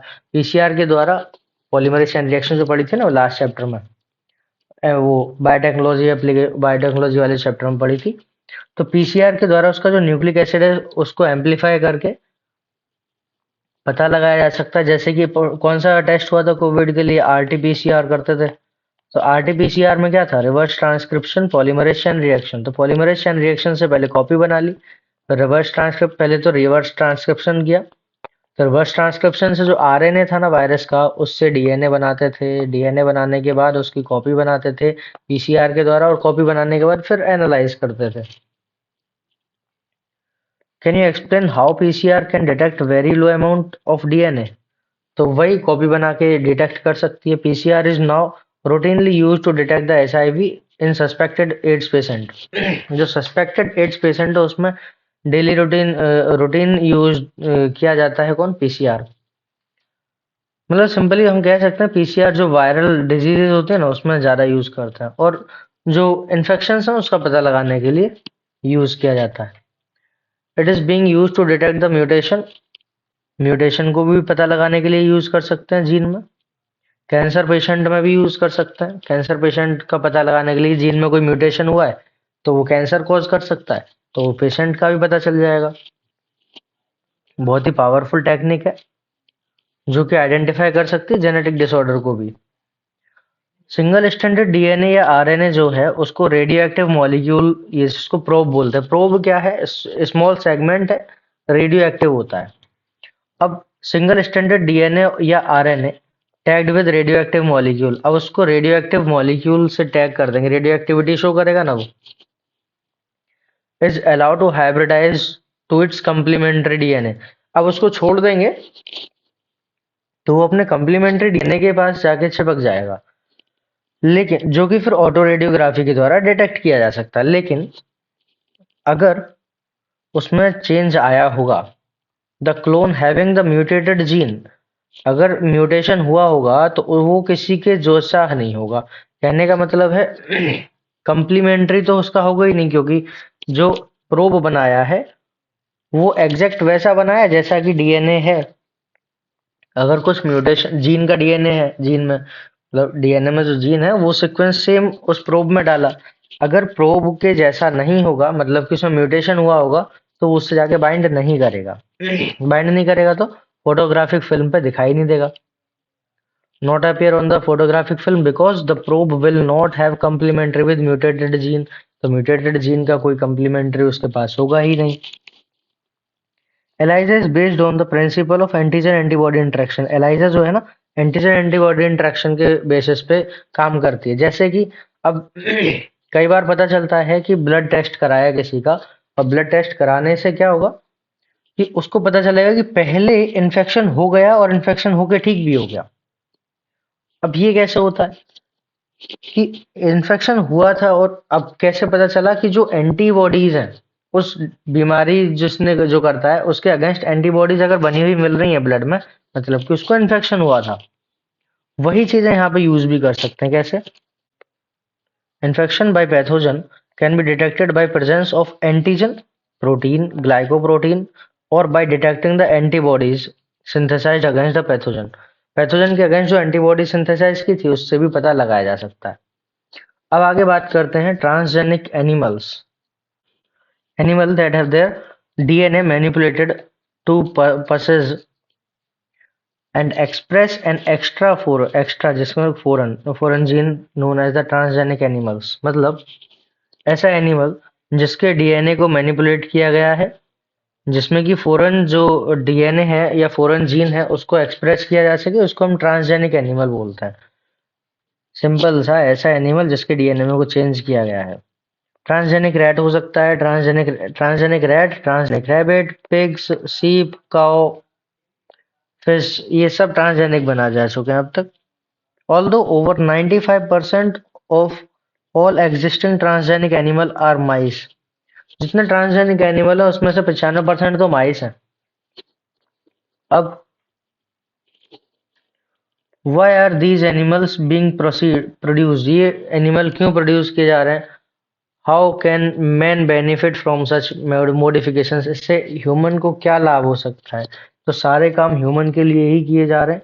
तो ऐसा क्यों किया जा रहा है? सबसे पहली चीज तो इससे सारी टेस्टिंग होगी, इस पे जो केमिकल्स बनाए गए हैं, जो ड्रग्स बनाए जाते हैं, उन सब की टेस्टिंग होगी, और वो ह्यूमन के लिए किस तरह से बिहेव कर सकता है वो केमिकल, तो उसको भी आइडेंटिफाई यहीं पे किया जाता है। अब क्या क्या कारण है? सबसे पहले तो नॉर्मल फिजियोलॉजी एंड डेवलपमेंट इसमें देखेंगे।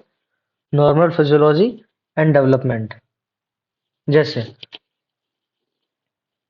transgenic animal can be specifically designed to allow the study of how gene are regulated। तो जीन कैसे काम करते हैं वो समझने के लिए भी ट्रांसजेनिक एनिमल का यूज करते हैं। How they affect the normal function, तो ये नॉर्मल फंक्शन को कैसे अफेक्ट करेगा and its development.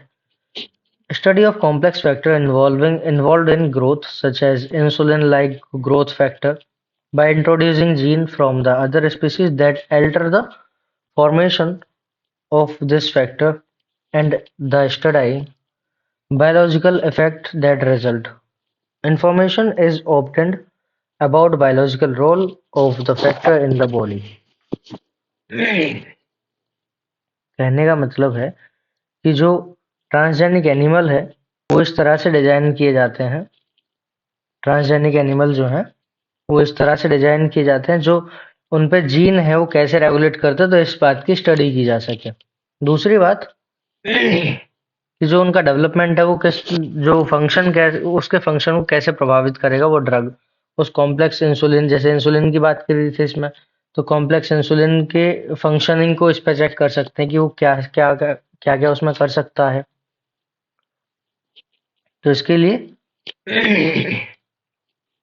Biological effect देखे जाएंगे, रिजल्ट देखा जाएगा, फिर उसके बायोलॉजिकल फैक्टर्स देखे जाएंगे कि वो शरीर पे किस तरह से बायोलॉजिकल रोल शो करेगा।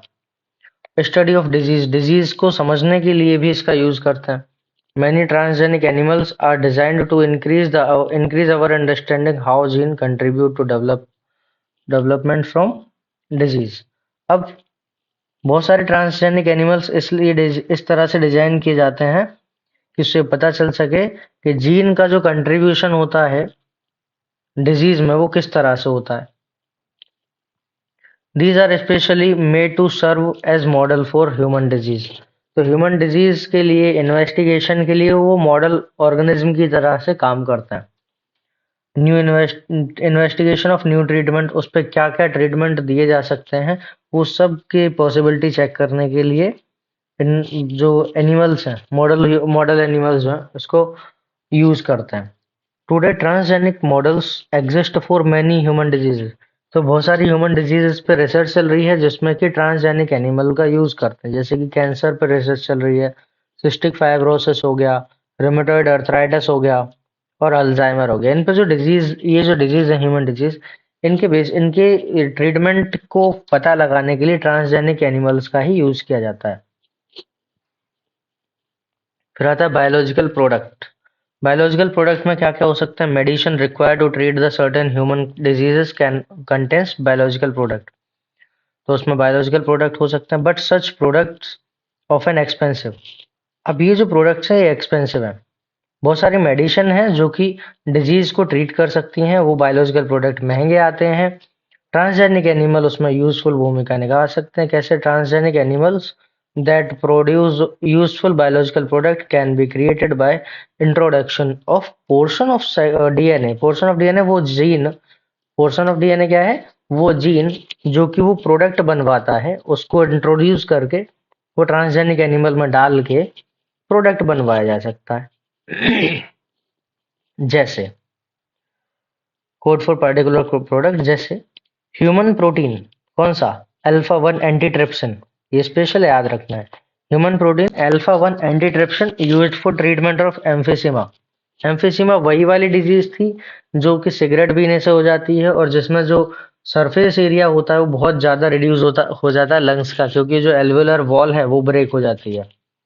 उसके ट्रीटमेंट में अल्फा 1 एंटीट्रिप्सिन यूज किया जाता है जो कि ह्यूमन प्रोटीन है। अब similar attempt are being made for treatment of phenylketonuria. ये फिनाइलकीटोन्यूरिया को ट्रीट करने के लिए भी और सिस्टिक फाइब्रोसिस को ट्रीट करने के लिए भी अप्लाई किया जा रहा है। 1997 में फर्स्ट ट्रांसजेनिक काउ बनाई थी जिसका नाम था रोजी, जो कि क्या करती थी? ह्यूमन प्रोटीन उसके पास थी, कौन सी? 2.4 ग्राम पर लीटर। तो जो रोजी काउ थी सबसे पहली ट्रांसजेनिक काउ थी और इसमें जो प्रोटीन थी ना 2.4 ग्राम पर लीटर, और ये ह्यूमन प्रोटीन थी, जिस कारण से जो the milk content the human alpha lactalbumin, तो इसके पास human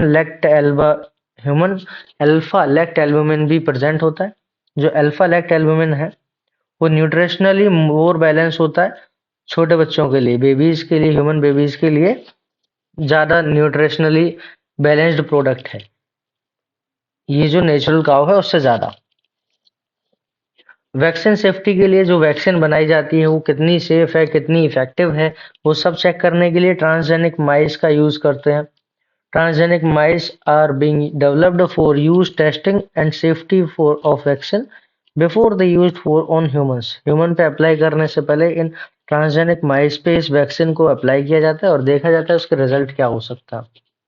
transgenic mice are being used to test the safety of polio vaccine. तो जो पोलियो वैक्सीन है उसको भी सेफ्टी के लिए माइस पे ही चेक किया गया था।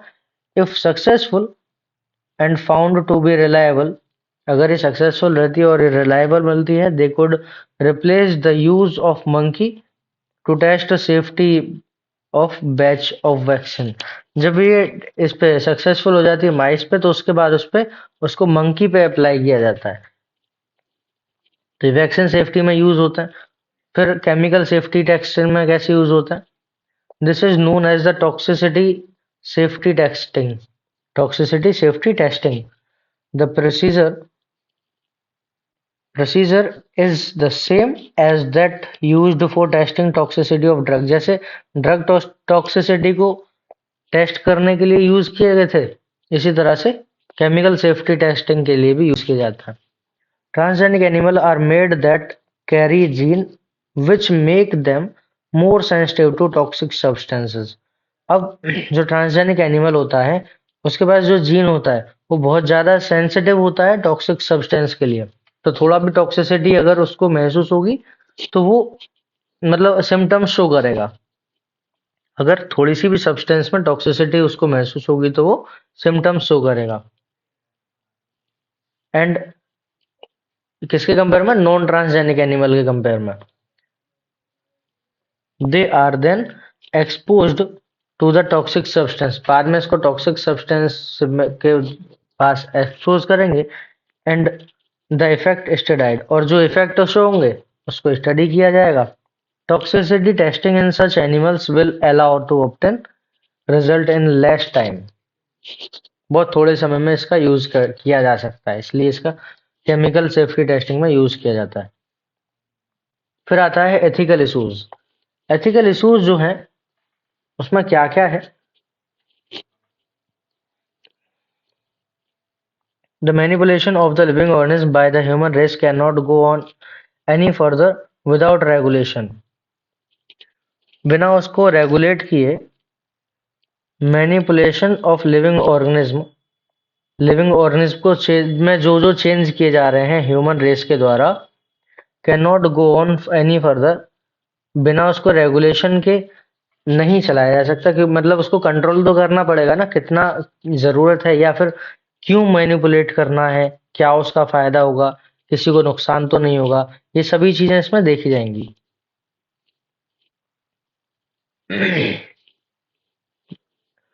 अब क्या है, some ethical standards are required to evaluate morality of all human activities that might help or harm living organism। जितनी भी ह्यूमन एक्टिविटीज हैं, तो ह्यूमन एक्टिविटीज के कारण, जो ह्यूमन एक्टिविटीज हैं, सभी ह्यूमन एक्टिविटीज के आचरण को इवेल्युएट करने के लिए कुछ एथिकल स्टैंडर्ड आवश्यक हैं। तो वो एथिकल स्टैंडर्ड क्या क्या हो सकते हैं, वो समझते हैं यहाँ पे। Going beyond the morality of such issues, the biological significance of such things is also important. तो बायोलॉजिकल सिग्निफिकेंस भी बहुत ज़्यादा इम्पोर्टेंट है। Genetic modifications of organism can have unpredictable result. जो मॉडिफिकेशन कर रहे हैं, जेनेटिक मॉडिफिकेशन जो कर रहे हैं ऑर्गेनिज्म का, वो अनप्रिडिक्टेबल रिजल्ट दे सकते हैं। Can have unpredictable result when such organism are introduced into the ecosystem. अब मान लो कोई ऑर्गेनिज्म था, उसमें कुछ जेनेटिकली मॉडिफिकेशन किए। अब जेनेटिक मॉडिफिकेशन के बाद वो एक्स्ट्रा ऑर्डिनरी, हम कह सकते हैं प्रेडेटर नेचर का हो गया, तो वो इकोसिस्टम को इम्बैलेंस कर सकता है। वो इकोसिस्टम को किस तरह से रिजल्ट देगा वो अनप्रिडिक्टेबल है, कंफर्म नहीं है।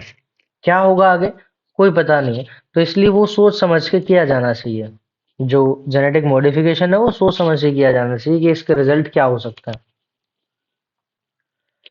Therefore, Indian government has set up an organization। तो इंडियन गवर्नमेंट ने एक ऑर्गेनाइजेशन बनाई है, जो कि क्या है, जेनेटिक इंजीनियरिंग अप्रूवल कमेटी।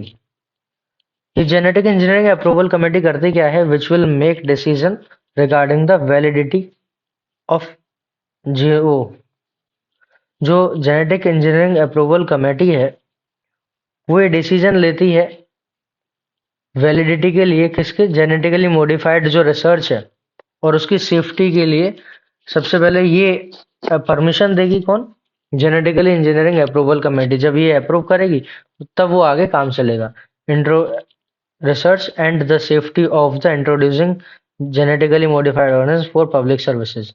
जब ये पहले जो जेनेटिकली मॉडिफिकेशन और किया है ऑर्गेनिज्म में, वो इसके पास आएगा, जेनेटिकली इंजीनियरिंग अप्रूवल कमेटी के पास। जब ये अप्रूव करेगी तब उसको पब्लिक सर्विस में लेके जा सकता है। The modification uses of living organisms for public services as food and medicine source has also created problem with patent granted for the same।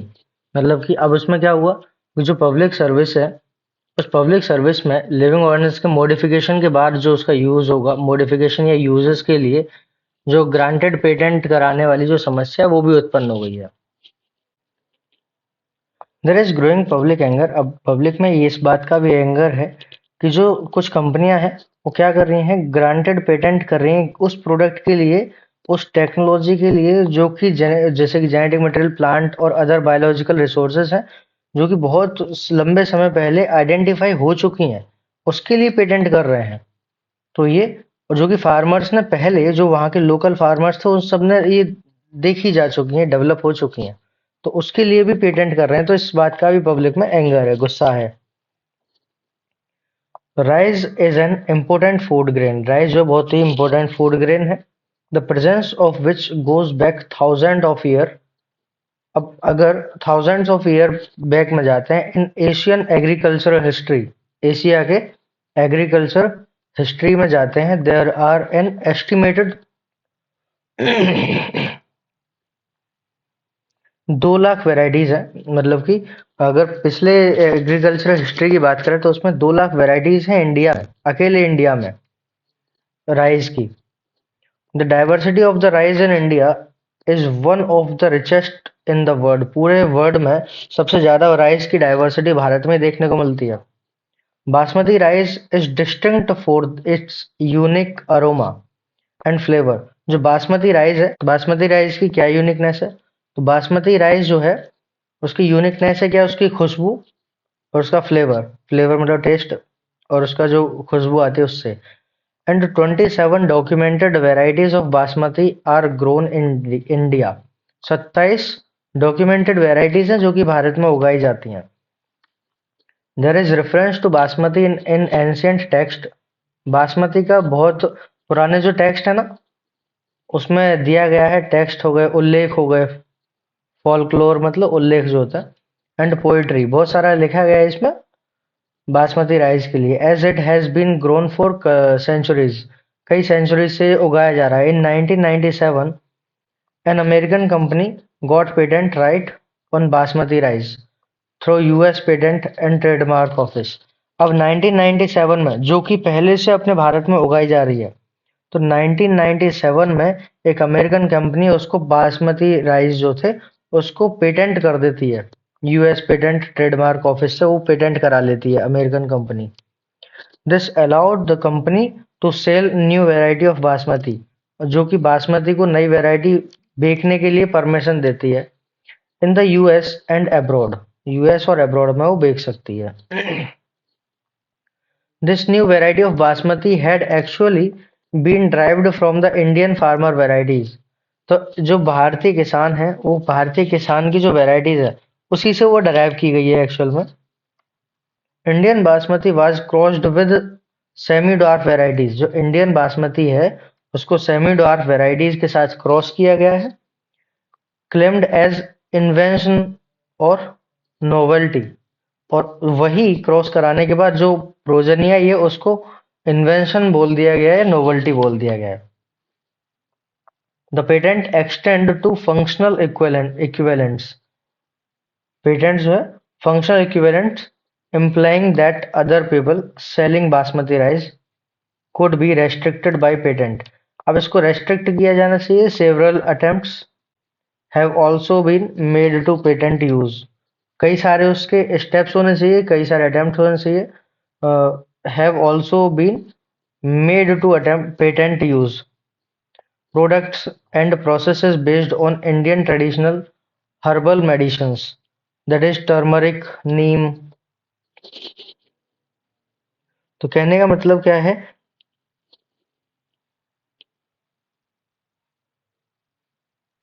Patent लागू होने के बाद जितने भी बासमती राइस बेचते हैं लोग, पेटेंट लागू होने के बाद जितने भी बासमती राइस बेचते हैं उन पे रोक लगनी चाहिए, रेस्ट्रिक्शन आना चाहिए.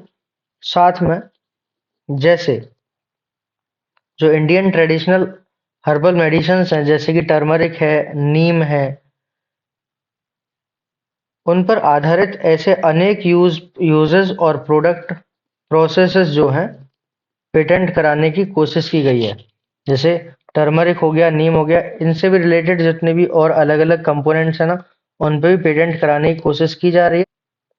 अगर इस बात पे ध्यान नहीं दिया गया तो ये बहुत सारी जो कंपनियां हैं, वो कंपनीज और वो अदर कंपनीज जो है अपनी जो धरोहर है, विरासत जो है, ये मेडिसिन की और ये अदर जो अलग अलग प्रोडक्ट्स हैं उनकी, वो सभी पेटेंट करा लेंगे और हम देखते हुए भी कुछ नहीं कर पाएंगे. बायोपायरेसी क्या है? Biopiracy is termed used to refer the use of bioresources by multinational companies and other organizations without proper authorization from the countries and people concerned without compensatory payment.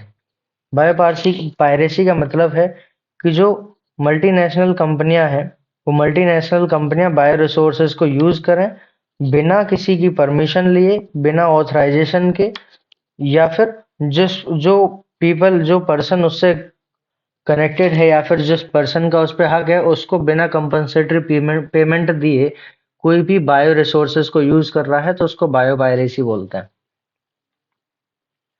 Most of the industrialised nation are rich financially but poor in biodiversity. जो बहुत सारे nation है, बहुत सारे जो राष्ट्र हैं, उन सबके पास फाइनेंशियली तो बहुत कुछ है, मतलब कि बहुत पैसा है, लेकिन बायोडाइवर्सिटी उनके पास नहीं है. जैसा कि हमने पढ़ा था बायोडाइवर्सिटी में कि 12 मेगा डाइवर्सिटीज में भारत शामिल है, क्योंकि उसका जो 8.1% कंट्रीब्यूशन है स्पीसीज डाइवर्सिटी में. कितना? 8.1% कंट्रीब्यूशन स्पीसीज डाइवर्सिटी में. तो डाइवर्सिटी रिच कंट्री है हमारी, In contrast, the developing and underdeveloped world is rich in biodiversity and traditional knowledge related to bioresources. तो जो underdeveloped है या डेवलपिंग कंट्रीज हैं वहां पे बायोडायवर्सिटी के लिए ज़्यादा नॉलेज है बायोरिसोर्सेज के लिए. Traditional knowledge related to the bioresources can be exploited to develop modern applications. जो ट्रेडिशनल नॉलेज है, जो पुराना ज्ञान है, उसका जो कि बायोरिसोर्सेज के लिए था, उसका ज़्यादा यूज़ किया जा रहा है, ओवर एक्सप्लॉइट किए जा रहे हैं मॉडर्न एप्लीकेशंस को बनाने के लिए. And can also be used to save time, और समय बचाने के लिए, एफर्ट्स और एक्सपेंडिचर, खर्चा बचाने के लिए और मेहनत बचाने के लिए. ड्यूरिंग देयर कमर्शलाइजेशन, जो उसको कमर्शलाइज करते हैं मतलब मार्केट में लेके जाते हैं, तो उसमें जो समय लग रहा है, जो एफर्ट लग रहा है, जो खर्चा लग रहा है, उस सबको कम कर किया जाए, इसके लिए ट्रेडिशनल नॉलेज का यूज कर रहे हैं लोग और उसको एक्सप्लॉइट कर रहे हैं.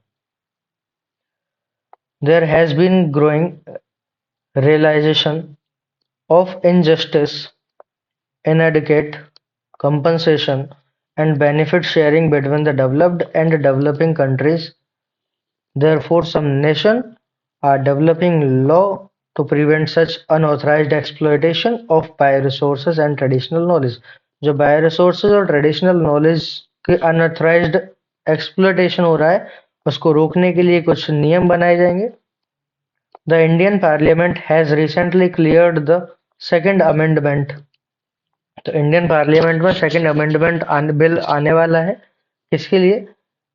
Bill amendment of the Indian patent bill that take such issues into consideration. इसमें कुछ इशूज को कंसिडर किया गया है, including patent term, emergency provision and research development initiatives. तो इंडिया में पार्लियामेंट में वो बिल पास होगा, पारित किया है, और जिसमें क्या है, वो सारे मुद्दे जो एक इशू थे वो सब इशू इसमें कंसिडर किए गए हैं, जिसमें पेटेंट टर्म, इमरजेंसी प्रोविजन और रिसर्च डेवलपमेंट इनिशिएटिव सब शामिल है. तो इस तरह से चैप्टर कंप्लीट हुआ. ये वाला जो एरिया था एथिकल इशूज का, इससे क्वेश्चन जो पॉइंट बताए थे, जो स्पेशल पॉइंट है, उन्हीं से क्वेश्चन आएगा. बाकी एक बार ये देख लेना. Thank you.